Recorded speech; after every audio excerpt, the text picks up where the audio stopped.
moving on to another news that Arsenal and AC Milan have approached Girona winger Tsygankov and his entourage.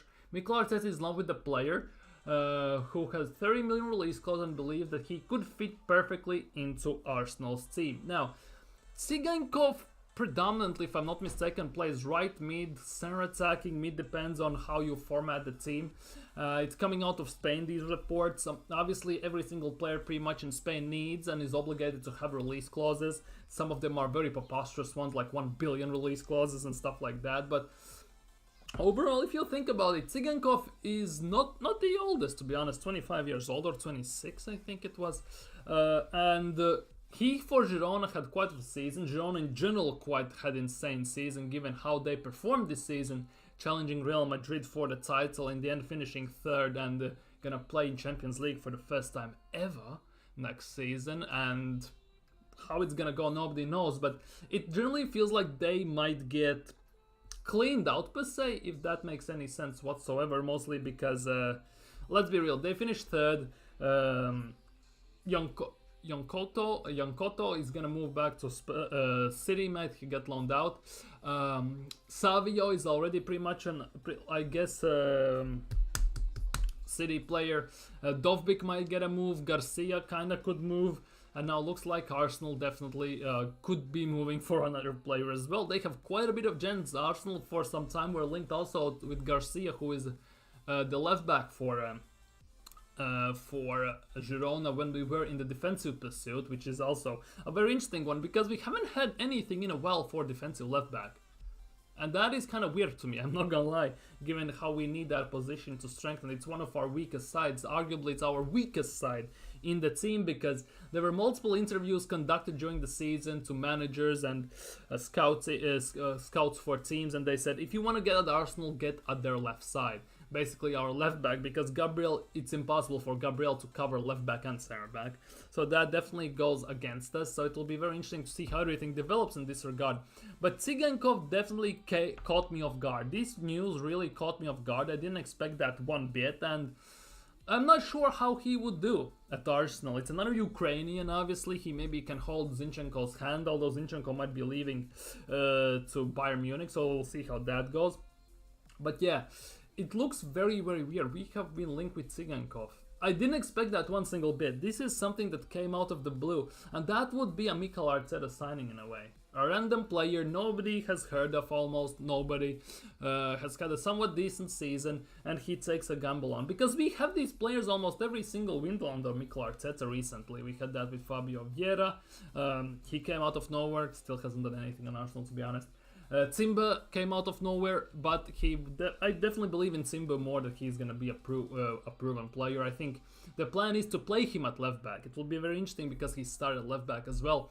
So it will be very interesting to see once he gets back to full fitness, the season begins again, if he can avoid injuries after that ACL tear, how he will look at left back, because Arteta wants to invert. It's like, I don't know, it's like his guilty pleasure.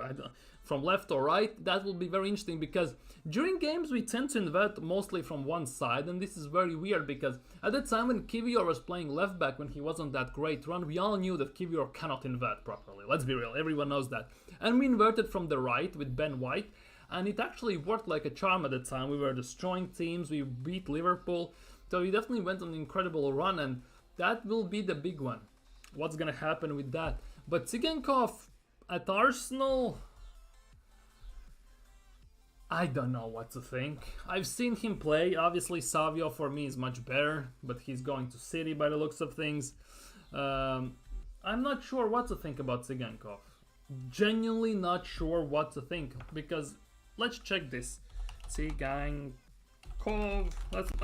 Let's check him at Transfermarkt. How does Viktor Tsygankov look? So he played 30 games in La Liga last season, scored 8 goals, got 7 assists. So 15 points out of 30 games, so that's half a point per game, which is not the worst. He can play, as I told, right wing, left wing, and an attacking mid, which is also something like that. 28 million euros, his market value, his release clause are 30 million. In a way, that is a very good deal. That is a very, very good deal, which is the big part. Again, They signed him for 5 million, which is the big one. If they sell him for 30 million, that's a 25 million profit. That's a 6 times increase in the value in the player, which is actually kind of mad. And same goes for Dovbyk, to be honest.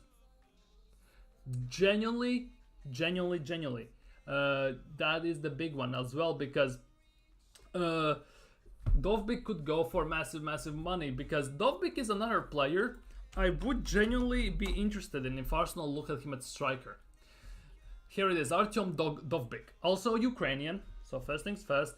36 games, 24 goals, 8 assists, 32 points out of 36 games this season. Played obviously center forward pretty much every single game.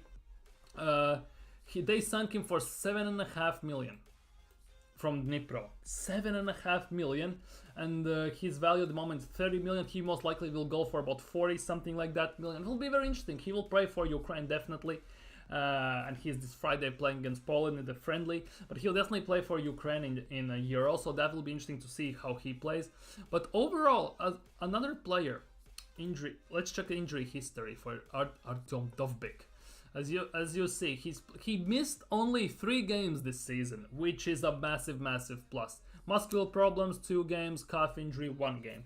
Obviously, this happened during international break by the looks of things, because he missed only 1 game. Besides, before that, he missed 36 games. He had a surgery, but after that, he's been pretty much injury free. Genuinely, he missed 6 games during a tough season, 7 games. Then he missed once the game, unknown injury. Unknown injury, big whoop. And then he missed 3 last season, which is not that bad. Now, if we look back at Tsygankov, we need to check his injury history, because Arsenal, we don't need injuries. He missed 12 games last season. 12 games. 12 games he missed last season.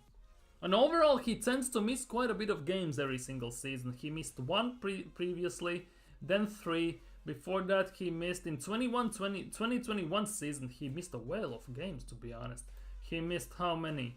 9, 10, 15 games he missed. That is actually too much for my liking. I'm not gonna lie. I'm genuinely not gonna lie. That's a bit too much for my liking. But overall, if we look at his profile, with him being only 26 years young, I genuinely can see this being a good signing. Although, that is also based only what I've seen from him in La Liga. We need to see him in Premier League. He's played his whole career in La Liga, and that is 1 season. Before that, he pretty much only played in Ukraine. And we all know how he... Well, to be honest, Dynamo Kiev and Donetsk Shakhtar, two flagmans of... Two of the big guys from Ukraine, is also very tough, in Vitaly Tsygankov. Why I have heard this name? I don't know. But 30 million for him, I'm not gonna lie, wouldn't be against that.